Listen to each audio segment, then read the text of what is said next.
part. I was talking to somebody the other day about how cameras make you feel a certain way, and if you don't have that connection with the camera, it's like a relationship. It just won't work. And for me, this works great.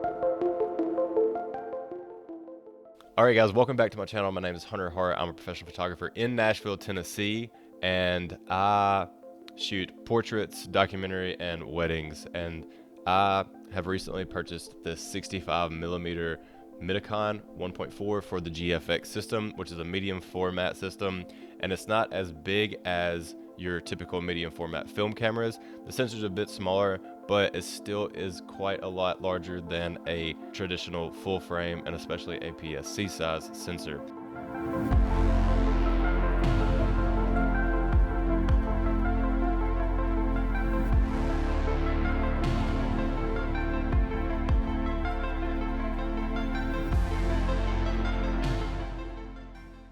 It lets in a lot more light, and it also has a lot more dynamic range due to the size of the sensor.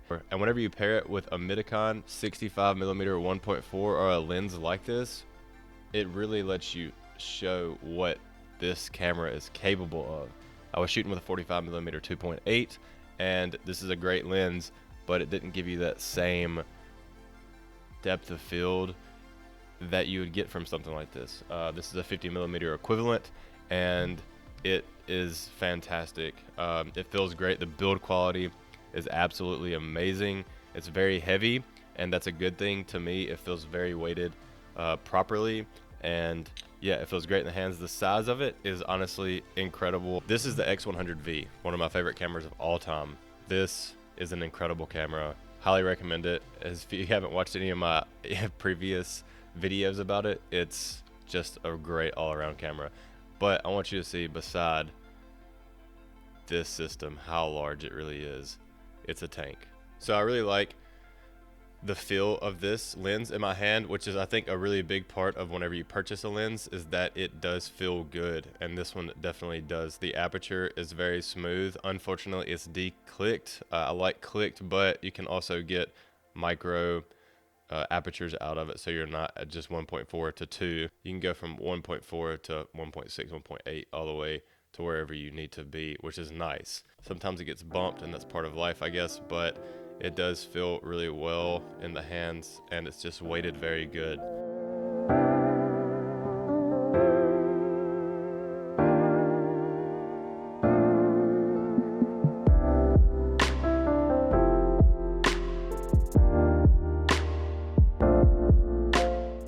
The focus throw on it is a bit far, which is good whenever you're needing to get very critical focus on things. I think that is very important with lenses like this, to have a long throw, and it just helps you just really get in there and focus properly. This camera obviously slows you down quite a bit because it is manual focus, but I went from a Mamiya RZ67 Pro 2, and I wanted something faster so I could get my images back quicker. I love shooting film, but unfortunately I was tired of waiting on my film to come back from the lab. So to mitigate that, I wanted something like this, and this lens is the closest I have found to the look of my Mamiya RZ67 Pro 2. That's why I went with this lens, and not to mention the characteristics that I get from this lens. I freaking love the characteristics. The lens flares and all the artifacts that you get, just random things, make the image just look so unique. I think that's something that sets you apart from your competition or everybody out there, and I think that's really important. Obviously this is very slow. This camera is slow, and that's okay with me because considering what I was shooting before, it's a lot faster, and that's okay with me. So those are some of the reasons that I purchased this lens, and I just want to show you some images that I've taken from weddings, documentary, and yeah, just portraits in general. I want you to tell me what you think about some of these images, and I'll go through them with you and tell you what I think about them as well. The colors that come out of this lens are completely different than what you would get out of the proprietary lenses for Fujifilm GFX. And I find it actually pretty incredible because they're so much warmer and they just feel so different. And I absolutely love that about it. I try to shoot this lens wide open as much as I possibly can, unless there's more than one subject in the frame, which is just really why I like this lens so much, is because wide open is super sharp, and that is honestly surprising considering it is a third-party lens. One thing I dislike about it is the further your subject away, it is harder to get them into focus, which is obviously with everything else, but this one especially. So whenever you get that critical focus, it is kind of tough if your subjects are not close. I really like how close you can get to your subjects with this lens as well, because minimal focus and distance to me with portraiture is really nice to have. So the closer you can get to your subject, the better in the most part. I use this a lot for couples photos and weddings, which is great. And every person that I've had say anything has said all good things about the photos themselves.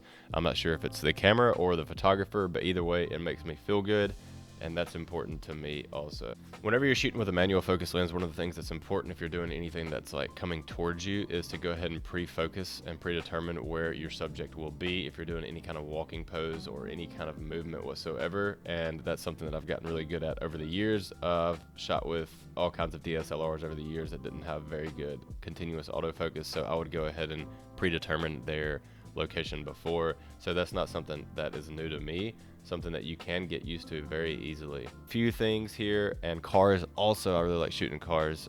If you're enjoying this video, make sure you subscribe to see more videos like this and hit that thumbs up.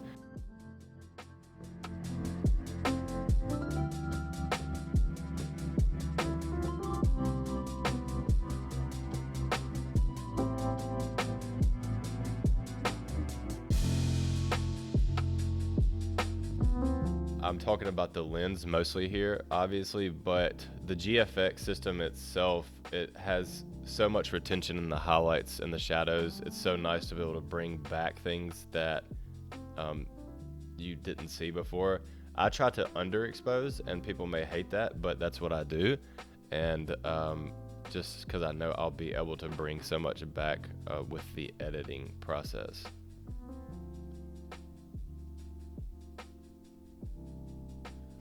Wedding portraits and couples portraits and anything with leading lines, I don't know, this lens really shines, and I think that it just looks so damn good.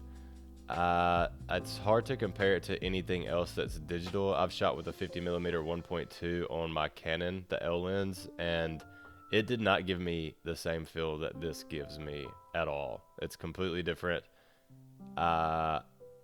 I just really love the way it renders light and the way it makes the viewer feel. I feel like people really enjoy the images that come from this, not just myself.